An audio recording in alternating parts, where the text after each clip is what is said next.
Assalamualaikum warahmatullahi wabarakatuh.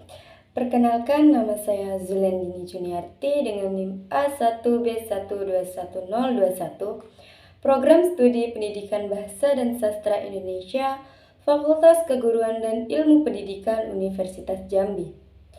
Tujuan saya membuat video ini untuk memenuhi tugas ujian akhir semester dengan mata kuliah Strategi Pembelajaran Bahasa Indonesia. Dosen pengampu Bapak Dr. Andes Hari Sudarto Harjono MPD dengan Ibu Lucia Oktriwini MPD.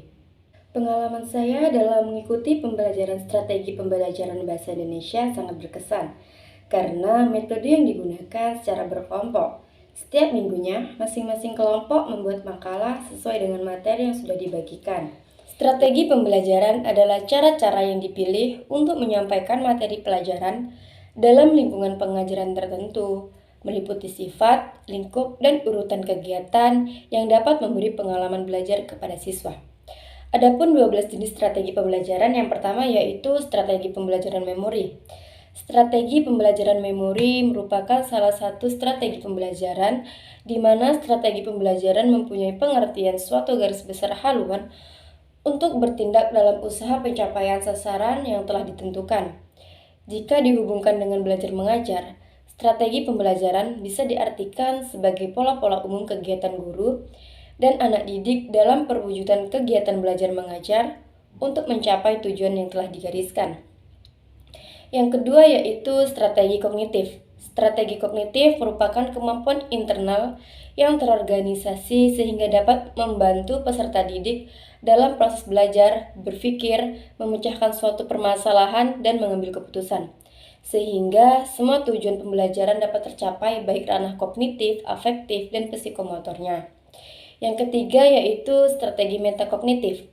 Strategi metakognitif sebagai strategi pembelajaran yang melibatkan pemikiran atau pengetahuan mengenai proses pembelajaran, perencanaan bagi pembelajaran, pemantauan pembelajaran selama berlangsung, penilaian pembelajaran setelah selesai tugas. Yang keempat, strategi kompensasi. Strategi kompensasi memungkinkan peserta didik untuk menggunakan bahasa baru baik untuk pemahaman atau produksi meskipun memiliki keterbatasan dalam pengetahuan.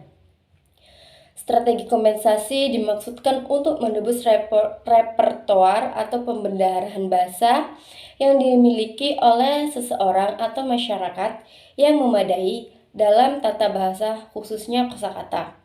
Yang kelima, strategi pembelajaran afektif. Strategi pembelajaran afektif merupakan pembelajaran yang berkaitan dengan sikap yang lebih menekankan pada nilai bagaimana seseorang dapat bertindak dan dapat memilah apa yang dipandang benar dan apa yang dipandang salah. Yang keenam, strategi pembelajaran sosial. Strategi pembelajaran sosial yaitu model pembelajaran yang menekankan pada usaha kemampuan siswa agar memiliki kemampuan untuk berhubungan dengan orang lain sebagai usaha membangun sikap, etika, dan tingkah laku siswa yang mengkomunikasikan dengan cara menghargai setiap perbedaan dalam realitas sosial yang berkembang di dalam kelas. Yang ketujuh yaitu strategi pembelajaran inquiry. Strategi pembelajaran inquiry berkebalikan dengan strategi pembelajaran ekspositori. Dalam strategi pembelajaran inquiry, siswa memiliki peran yang lebih aktif dalam proses pembelajaran. Yang kedelapan, strategi pembelajaran berbasis masalah. Strategi pembelajaran berbasis masalah ini berfokus pada proses penyelesaian masalah dengan menggunakan cara-cara ilmiah. Permasalahan dapat diambil dari buku, teks, peristiwa di lingkungan sekitar, maupun peristiwa yang terjadi di masyarakat. Yang kesembilan yaitu strategi pembelajaran kooperatif. Strategi pembelajaran kooperatif merupakan strategi pembelajaran yang melibatkan sekelompok siswa terdiri dari 5 sampai 6 siswa. Setiap kelompok mendapatkan tugas masing-masing dari guru untuk dikerjakan bersama-sama. Yang ke-10 yaitu strategi pembelajaran ekspositori. Strategi pembelajaran ekspositori adalah strategi pembelajaran di mana guru mempunyai peran mendominasi, sedangkan siswa cenderung menerima dan mengikuti apa yang disampaikan oleh guru.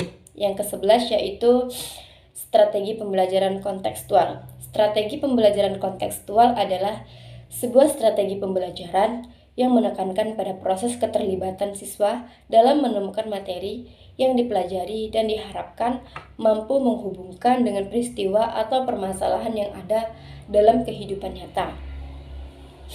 Strategi yang terakhir yaitu pembelajaran berbasis proyek adalah model pembelajaran yang menggunakan proyek atau kegiatan sebagai media. Menurut Kemendikbud 2013, peserta didik melakukan eksplorasi, penilaian, interpretasi, sintesis, dan informasi untuk menghasilkan berbagai bentuk hasil belajar.